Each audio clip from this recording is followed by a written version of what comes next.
here in the eastern end of the Oaxaca Valley, in a sub-valley known as the Tlacalula Valley. It's also called the Mitla Valley, because I'm here in the city of Mitla, a very old and important city, the home of the Underworld, the entrance to the Underworld.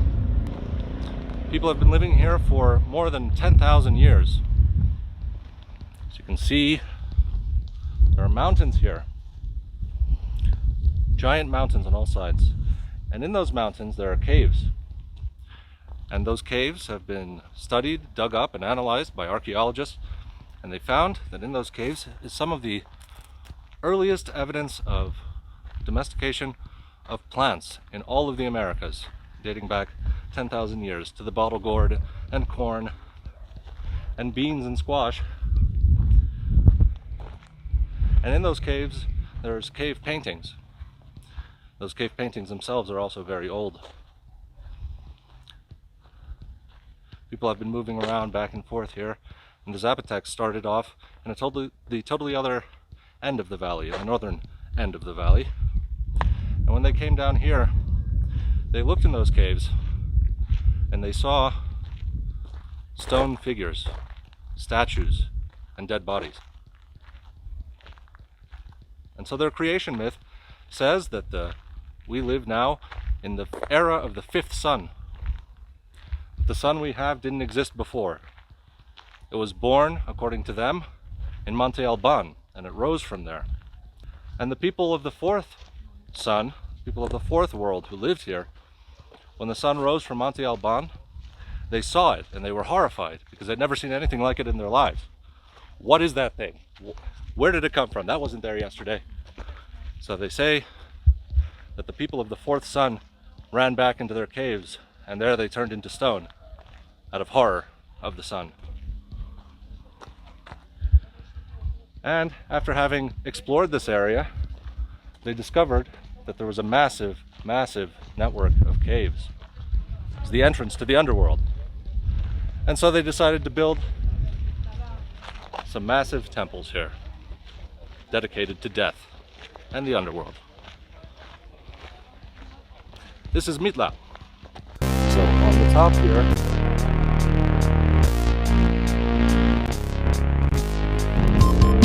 there's a big cliff. This is a barrel cactus. A massive amount of agricultural terracing. This is really strange.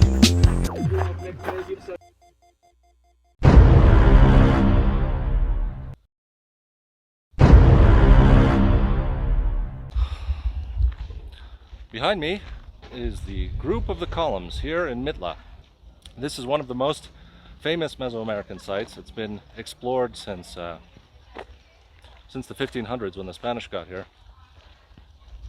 After that they destroyed the city and there was pretty much nothing here except this and the church that they built. But because this was such a spectacular and unique place, it attracted visitors from around the world for centuries. People came here in the 1800s. Even Alexander von Humboldt described it in his book about the Americas from the 1700s. What is behind me is the back of the main temple. I'll go around and show you what's on the other side. But you can see that this is very richly decorated in the typical grecas of the city of Mitla, the elaborate mosaic stonework. You can see that there's even some of the original stucco with red paint on it. The reason that that's there is because this was all buried in a landslide up until here. All of this was covered in stone debris.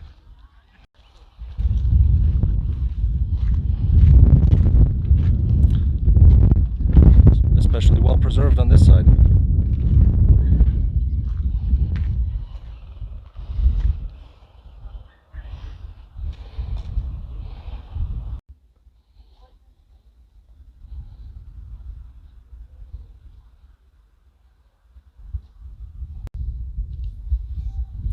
Here you can see one of the giant stone lintels. It's totally out of place. And some people think that they just never managed to drag it up to the top, which seems unlikely given that they managed to drag up so many other enormous rocks. Some people thought that it's from the time of the Spanish, that when the Spanish came here and they decided to destroy everything, that they also destroyed this and pulled it down, but couldn't get it any further. But the most likely explanation is that there was a massive, massive earthquake here. There was a massive earthquake, and you can see if you look at the mountain behind me that a giant chunk of it has collapsed. And it seems that when that collapsed, it caused a tremendous landslide that went all the way down the mountain, burying much of the city and surrounding this place with debris. And it could be that it was just shaken loose during that earthquake. It would have been something like a 7 or 8 on the Richter scale, according to geological studies done in 2020. You can see that not all of the temples here have been very well preserved. The one behind me, for instance, and that one are totally in rubble. However, the main temple is very, very well preserved. The name Mitla comes from Mictlan, which is a Nahuatl word in the language of the Aztecs. The Aztecs conquered this place sometime between 1440 and 1494, depending on which source you read. But they came here and they found this place, and this was a great ceremonial center that for centuries and centuries had been associated with the dead and the burial of the dead. It was said that here was the entrance to the underworld, and here were the priests that maintained the underworld. Underneath me somewhere there's a massive, massive cavern. They say it was 30 Spanish leagues wide, that you could wander around in it for days. It was completely filled with all of the most prestigious burials from the civilization of the Zapotecs. And here there would have been a priest. Not just any priest, but in Spanish chronicles they said that he was something like the Pope. He wore very elaborate garments, and everyone would come and visit him.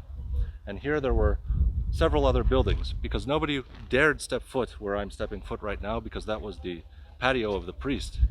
If the king or if any other nobles wanted to come here, they had to come and they would stay in these buildings that are behind me. And they would enter from the back, because no one dared step foot here. And the main priest, he would be there, and he would resolve conflicts, he would give commands, and even in times of war, nobody would ever mess with the priest, the high priest. There he performed rituals. There he would predict the future.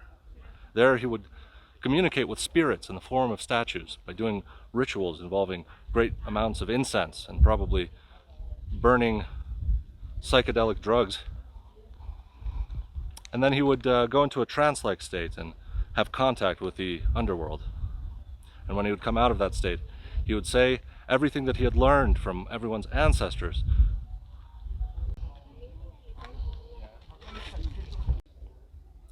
Here on top of the main platform is something that's unsurprisingly known as the Temple of the Columns.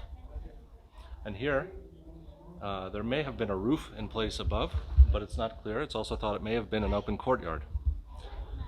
But when archaeologists first got here in the 1800s, they started measuring everything. And they started measuring the distance between the columns to the wall and the distance between the columns to each other. And they noticed something strange, that there's no symmetry. Everything is a little bit off, just a little bit to this way or that way, exactly off center. And the Zapotecs and other Mesoamerican buildings and other Zapotec sites don't have this feature. You can see the doorway, the lintel, in this place only, is askew. And they think that that may have some sort of ritual significance, may have something to do with the underworld. Unfortunately, it looks like the underworld is closed. Back here, there is another set of 4 rooms, 4 chambers, and then also cruciform tombs underneath.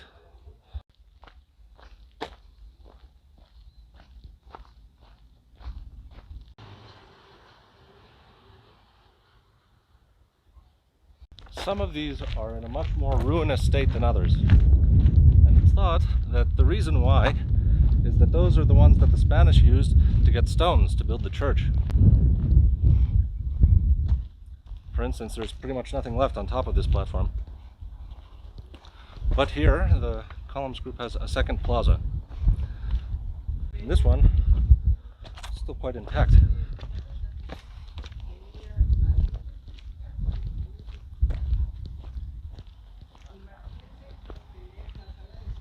It's easy to imagine what the rest would have looked like, since they all look kind of the same. They all have very similar architecture and red stucco, and generally the same shape. They all have round holes drilled as well, and it's thought that that may have contained statues before. Here are tombs 1 and 2, which are normally open to the public, but they're closed now. Here are some more tombs, typical Zapotec tombs underground, often in pairs or sometimes in 4. That's known as a cruciform tomb, and there's a lot of those everywhere, not only here in Mitla but in many other sites throughout the Oaxaca Valley. And several of them have been discovered here in all the various plazas, some quite grandiose ones that include nice mosaics and rock carvings, and they thought that they had discovered the 4 chambers underground that were described by Francisco de Borgoa. He was a Spanish missionary who said that underneath this temple there were 4 chambers. In the back of one of them was the entrance to a massive, massive system of caves. So they found a bunch of these cruciform chambers, and they always think that they found the one, but they never found what looked like a doorway or an entrance to these caverns.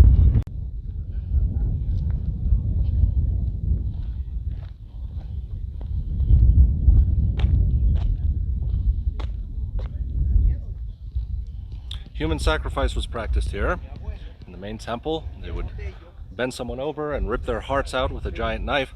But another form of sacrifice was practiced here, known as living sacrifice. And that's usually someone who had an ailment, or perhaps someone who was seeking the favor of the gods. They would ask the priest for permission, and the priest would send them into the cavern and then seal the door behind them.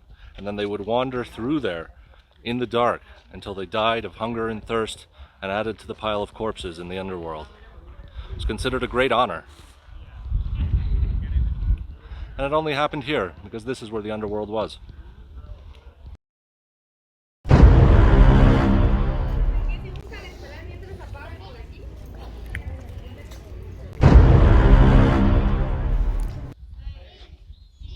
According to Francisco de Borgoa, some people tried to investigate what was in the tunnel. They went down there and they brought a bunch of rope with them so they wouldn't get lost. And they went in there, and they said there was a giant set of columns. That it was a huge open space, and inside it was filled with dead bodies and all kinds of objects, and that it stank tremendously. That there were all kinds of monsters and lizards, that they were afraid of being attacked by insects. And they were so displeased with what they saw that they said that they decided to forever wall up this back door of hell. Here in the back of the church, you can see that there's the dome, and back here would be the altar, and you can see that it's built right on top of an ancient temple.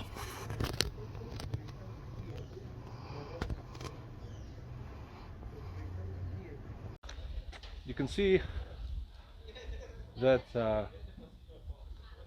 part of the original temple was used just as a base of the church. They didn't even remove that wall, they just built around it and filled in the doorway. As you can see, the church is made out of these very fine square bricks for some part of it, and a lot of those have been taken from other parts of the site.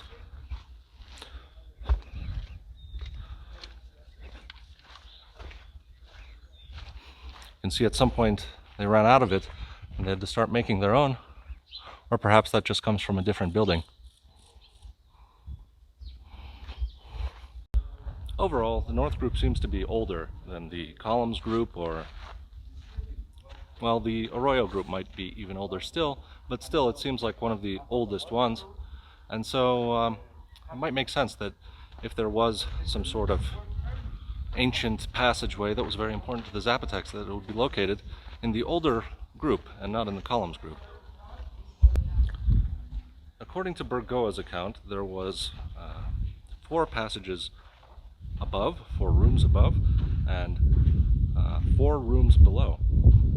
And everyone has always assumed that that was in the columns group, the main temple. Yet, very conspicuously, the Spanish did not build their church there. They left that building alone. They built the church here. And people are wondering why. Now they're going to be doing some scientific examination of underneath the church, scanning it with lasers and magnets, trying to determine if there's any hollow spaces under there.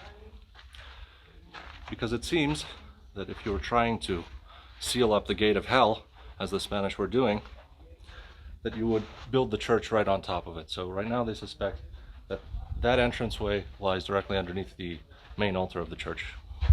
Here, just north of the church, is the central patio of the North Group.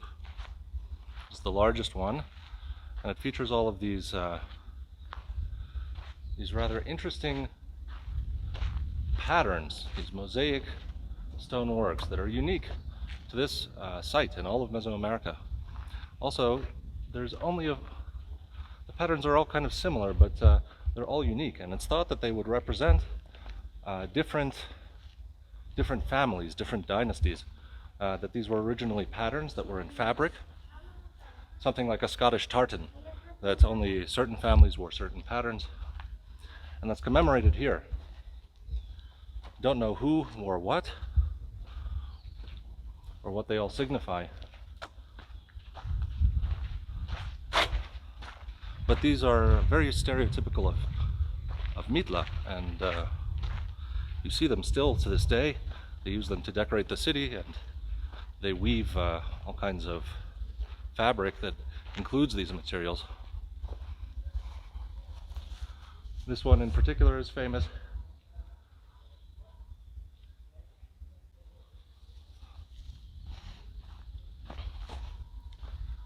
They're known to archaeologists as grecas, and the reason they're called grecas is because they resemble patterns on ancient Greek pottery. Here we have a room with a doorway that's been closed, and this as well, you can see it looks like there would have been a doorway here, but it's all been sealed up. A niche. The niches, so far I've noticed, always tend to be in the northern side of these buildings.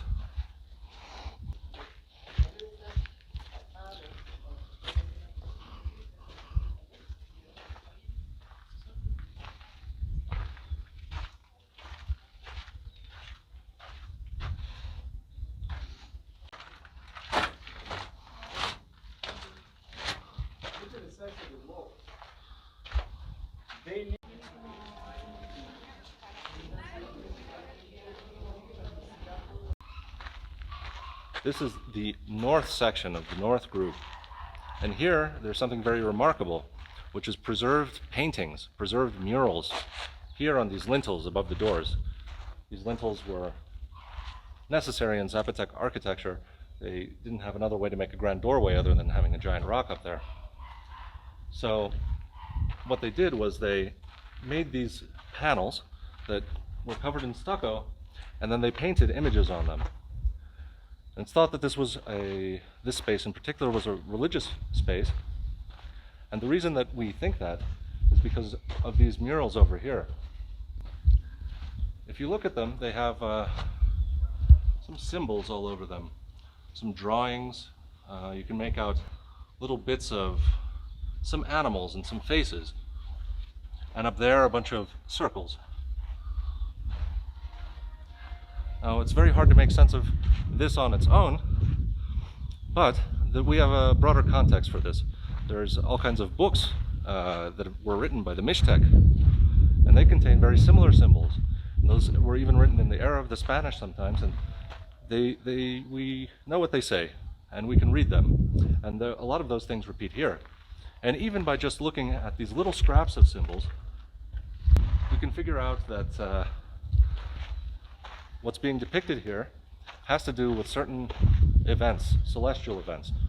Over there, on that one, there's a depiction of a symbol that's associated with Venus, and then another one that's associated with Mars, and then a picture of a scorpion, which was a constellation. And so it's thought that that's depicting a celestial event that happened when Mars and Venus and that scorpion constellation were all in one line in the sky. And that's a very rare event. It happens once every several thousand years or something like that. And so they believe that that can be dated back to the year 880, which is one of those times when it happened. And they think that that must be when this temple was built, and that it must be related to astronomical observations and other priestly matters.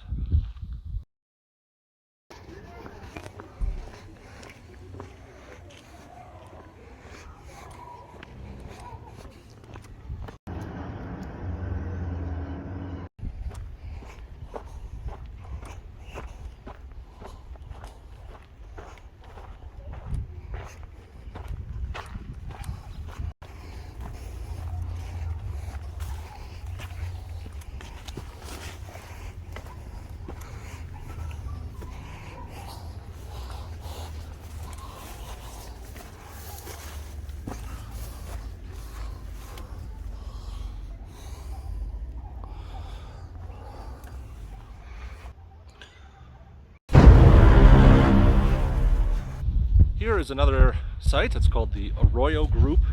It's not in the main archaeological site of Mitla. It's there's no ticket. It's just in the middle of the city. There's buildings all around it, and it's a set of 3 of these patios. And it's still interesting and worth a visit because, just like the main site in the church group, there were murals here too. And based on archaeological evidence, they suspect that there would have been these nice richly carved stones around, but they've all been taken away somehow. Here you can see some of the lintel paintings still intact. Here you can see this symbol. Looks like a face facing down with 3 flower petals, and that's the symbol of the moon. Over here you can see another symbol. It's a circle that's thought to be the sun, and on either side there's these stepped platforms thought to represent a table, 2 temples, and this is thought to be representative of Monte Alban, where there's 2 sets of pyramids on either end, and in the middle between them, out of the central plaza of Monte Alban, that's where the Zapotecs believe that the sun was born. So when you see that, shows you that it's about Monte Alban. Over here, it's a bit difficult to make out, but there's some other astrological symbols, and this all has to deal with the Mixtec Zapotec creation myth. If you look over here, you can see there's some painting as well, but it's not enough that any scholars have been able to make heads or tails of it. And lastly, there are some symbols here. This is the oldest group of all of the groups in Mitla. They're not sure how old it is, but likely more than 1,000 years, dating back possibly even to the Monte Alban III period, which is the height of Monte Alban civilization, which would be somewhere around 600, 700 AD, maybe even earlier. It's worth a stop if you're in town. Not many people visit. I read a description of this site from the I'm not sure when exactly, the 1860s maybe, and it was someone who visited this place. They described where all the murals were and everything, and generally it was in the same condition then as it is now. It seems that this set of plazas was the oldest of the three. And then came the North Group, the church group, and then the group of the columns.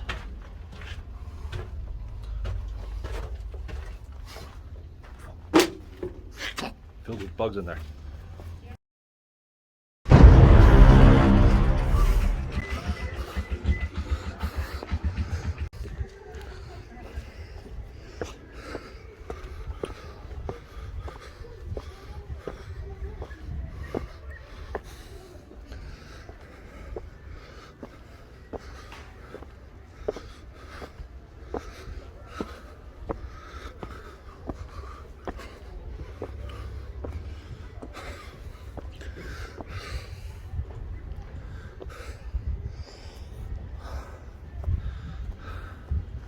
Mitla is a huge site. It used to be one of the largest cities in the region. And a lot of people don't realize that it has a pyramid as well, because it's not in the archaeological zone. It's just in the middle of town.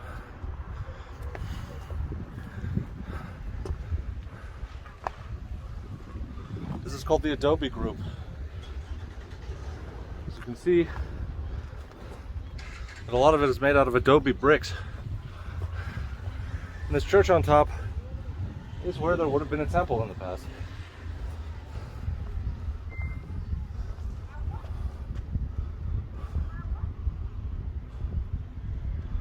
Now it contains 3 crosses.